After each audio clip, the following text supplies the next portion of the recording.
45 வயசு ஆள் ஒருத்தர் 6 வயசு பெண் குழந்தைய கல்யாணம் பண்ணியிருக்காரு.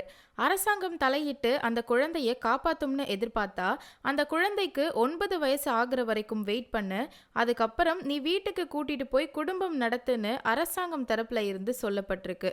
இப்படி ஒரு அநியாயம் ஆப்கானிஸ்தான்ல நடந்திருக்கு. 2021ல ஆப்கானிஸ்தானோட முழு கண்ட்ரோலையும் தாலிபான் எடுத்ததுக்கு அப்புறமா தான் குழந்தை திருமணங்களும் பெண்களை படிக்க விடாம தடுக்கிறதும் ஹாஸ்பிட்டலுக்கு கூட பெண்கள் ஆண் துணை இல்லாம போகக்கூடாதுன்னு பலவிதமான கொடூரமான விதிமுறைகளை கொண்டு வந்து பெண் இனத்தையே அடிமைகளா நடத்தி கொடுமைப்படுத்திட்டு வராங்கன்னு சொல்லலாம். சர்வதேச குற்றவியல் நீதிமன்றம் ICC, அதாவது இன்டர்நேஷனல் கிரிமினல் கோர்ட், தாலிபானோட 2 முக்கிய தலைவர்களுக்கு எதிராக மனித குலத்துக்கு எதிரான குற்றச்சாட்டுகளுக்கான பிடி வாரண்ட்டுகளை கொடுத்திருக்கு. அப்படின்னா எந்த அளவுக்கு அங்க அநியாயம் நடக்கும்னு நினைச்சு பாருங்க. இன்றைய காணொளியில தாலிபான்ல பெண்கள் படக்கூடிய சித்திரவதைகள் பற்றியும் அதற்கு சர்வதேச அளவில் எழுந்திருக்கிற எதிர்ப்புகள் பற்றியும் பார்க்கலாம். இணைந்திருங்கள் நியூஸ் பிக்ஸ் இந்தியா சேனலுடன்.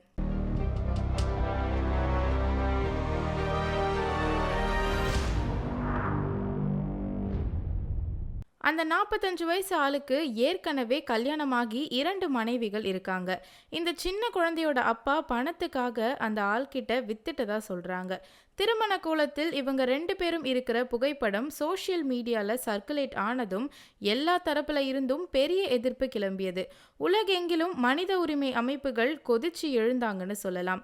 இந்த மனித உரிமை மீறலை கண்டிச்சு உடனடியா நடவடிக்கை எடுக்கணும்னு வலியுறுத்தினாங்க. இந்த சம்பவத்துக்கு அப்புறமா சிறுமியோட தந்தையும் அந்த மணமகனும் கைது செய்யப்பட்டதா சொல்றாங்க. ஆனா எந்த ஒரு வழக்கும் இதுவரைக்கும் பதிவு செய்யப்படல.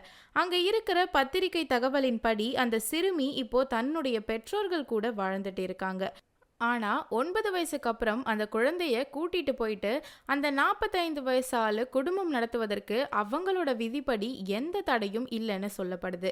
இந்த 6 வயது பெண் குழந்தையோட திருமண வைபவத்துல வல்வார் அப்படின்னு சொல்லப்படுற வழக்கத்தை கடைபிடிச்சிருக்காங்களாம். அதாவது திருமணமாக கூடிய பெண்ணோட உடல் வாகு, அழகு, கல்வின்னு பல அம்சங்கள் பார்த்து அந்த பொண்ணு ரேட் ஃபிக்ஸ் பண்ணுவாங்களாம். யார் வேணும்னாலும் பணம் கொடுத்துட்டு அந்த பெண்ணை வாங்கிட்டு போகலாம். அப்படிதான் அந்த 6 வயசு பெண் குழந்தையோட அப்பா கிட்ட பணம் கொடுத்துட்டு இந்த கல்யாணத்தை பண்ணியிருக்கான் அந்த 45 வயசு ஆளு. இந்த வழக்கங்கள் எல்லாம் இன்னமுமே அங்க அதிகப்படியா நடைமுறையில் இருக்கு. 2021ல தாலிபான்கள் ஆட்சிக்கு வந்ததுக்கு அப்புறம் குழந்தை திருமணங்கள் அதிகப்படியா நடக்க ஆரம்பிச்சிருக்கு. இதுக்கு முன்னாடி அங்க இருந்த அரசு நடைமுறைப்படுத்தின சிவில் சட்டத்தின்படி பெண்கள் திருமணத்திற்கு குறைந்தபட்ச வயது 16ன்னு இருந்துச்சு. ஆனா இப்போ அந்த சட்டம் செயல்பாட்டில் இல்லை. தாலிபான்கள் ஆட்சிக்கு வந்ததுக்கு அப்புறமா ஆப்கானிஸ்தான்ல இருக்கிற பெண்கள் மேல பல கட்டுப்பாடுகள் விதிக்கப்பட்டது. அதுல உலகத்தையே உலுக்கின ஒரு விஷயம் என்னன்னா, 12 வயசுக்கு மேற்பட்ட பெண்கள், சிறுமிகள் யாருமே மேல்நிலை படிப்புக்கு போகக்கூடாது. பல்கலைக்கழக கல்வியிலிருந்தும் முற்றிலும் அவங்கள விலக்கி வச்சுட்டாங்க. அதன் அடிப்படையில் பார்த்தோம்னாக்கா கிட்டத்தட்ட 14 லட்சத்திற்கும் மேல இருக்கக்கூடிய சிறுமிகள் பள்ளிக்கூடங்களுக்கு செல்ல தடை செய்யப்பட்டிருக்காங்க. மொத்தமா 25 லட்சம் சிறுமிகள் கல்வி பெற முடியாத நிலையில இருக்காங்க. பல்கலைக்கழகங்கள்ல மாணவர்களுடைய எண்ணிக்கையும் 2021க்கு அப்புறமா பாதிக்கு மேல குறைஞ்சிடுச்சுன்னு சொல்லப்படுது. பெண் ஆசிரியர்கள் யாருமே ஆண் குழந்தைகளுக்கு பாடம் சொல்லிக் கொடுக்க கூடாதுன்னு தடை இருக்கு. இதனால ஆசிரியர்கள் பற்றாக்குறைவு அதிகப்படியா அந்த நாட்டில் இருக்குன்னு சொல்றாங்க. இதையெல்லாம் மிஞ்சுகிற மாதிரி பெண்கள் எங்கேயாவது வெளியில போகணும்னாக்கா, குறிப்பா ஏதாவது ஒரு ஹாஸ்பிட்டலுக்கு ட்ரீட்மெண்ட்காக போகணும்னா கூட கண்டிப்பா அவங்க ஒரு ஆண் துணையோடு தான் போகணும் அப்படின்னு ஒரு விதியை ஏற்படுத்தியிருக்காங்க. இதனால அவசர சிகிச்சைக்கு தேவைப்படுற நேரங்கள்ல பல பெண்கள் மருத்துவமனைக்கு போக முடியாம உயிரிழந்த சம்பவங்களும் அதிகரிச்சுட்டு இருக்கு. கர்ப்பமான பெண் ஒருத்தவங்க நடு ராத்திரியில திடீர்னு வலி வந்து ரொம்பவுமே தவிச்சிருக்காங்க. அவங்களோட கணவன் ஈரான்ல வேலை பார்த்துட்டு இருக்காரு. வேற வழி இல்லாம தன்னோட அம்மாவை கூட்டிட்டு ஆட்டோல மருத்துவமனைக்கு போக முயற்சி செஞ்சிருக்காங்க. வழியில தாலிபான் சோதனை சாவடியில மாட்டிக்கிட்டாங்க. அவங்க கூட ஆண் துணை இல்லை அப்படிங்கிறத காரணமாக்கி தாலிபான் வீரர்கள் அவங்கள போறதுக்கு அனுமதிக்கவே இல்லையாம். கடைசியா அந்த ஓட்டுநரை உறவினர் அப்படின்னு பொய் சொன்ன பிறகுதான் அனுமதிச்சிருக்காங்க. ஆனா அதுக்குள்ளேயே குழந்தை வயிற்றிலேயே இறந்து போச்சு. குழந்தையோட அம்மாவும் இறந்த குழந்தைய பிரசவிக்க முடியாம மருத்துவமனைக்கு போனதும் இறந்து போயிடுறாங்க. இது ஒரே ஒரு சம்பவம் தான்.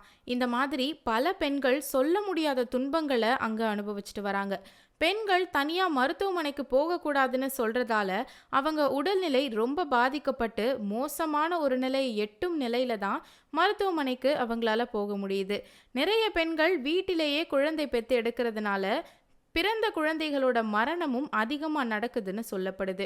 ஒரு சிலர் மருந்து வாங்க கூட ஆண்கள் இல்லாத நிலையில வெளியில் போக அனுமதிக்கப்படுறதில்ல. அதோடு மட்டுமில்லாமல் மருத்துவமனையில் வேலை பார்க்கக்கூடிய பெண்கள் தாலிபான் அமைச்சரவை ஆட்களால ரொம்பவுமே தொந்தரவுக்கு ஆளாக்கப்படுறாங்களாம்.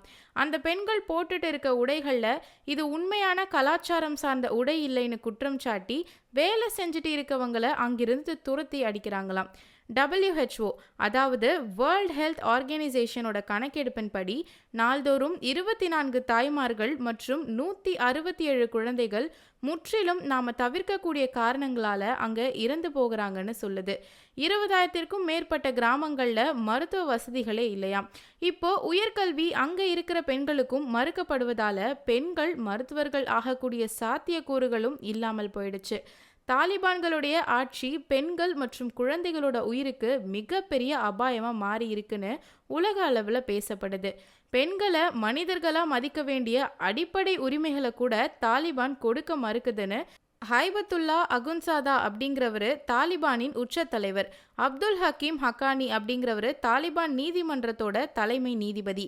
ICC தெரிவித்ததன்படி இந்த 2 பேரும் பெண்கள் மற்றும் பெண் குழந்தைகளை கல்வி, சொந்த வாழ்க்கை, குடும்ப உரிமை, சுதந்திரமாக நடமாடுவது, அவர்களுடைய கருத்தை எடுத்துரைப்பது, மத நம்பிக்கை ஆகியவற்றிலிருந்து முற்றிலுமாக விலக்கும் கொடூர கொள்கைகளை உருவாக்கி அமல்படுத்தியிருக்கிறதா குற்றச்சாட்டு எடுத்து வச்சிருக்கு. அதோட மட்டும் இல்லாம பாலியல் வன்கொடுமை மற்றும் கட்டாய திருமணங்கள் எதிர்க்கக்கூடிய சட்டங்களை தாலிபான் ஆட்சியில ரத்து செஞ்சிருக்காங்க. இவங்க 2 பேரும் இனி வெறும் தலைவர்கள் இல்ல, இவங்க குற்றவாளிகள் அப்படின்னு ICC அறிவிச்சிருக்கு.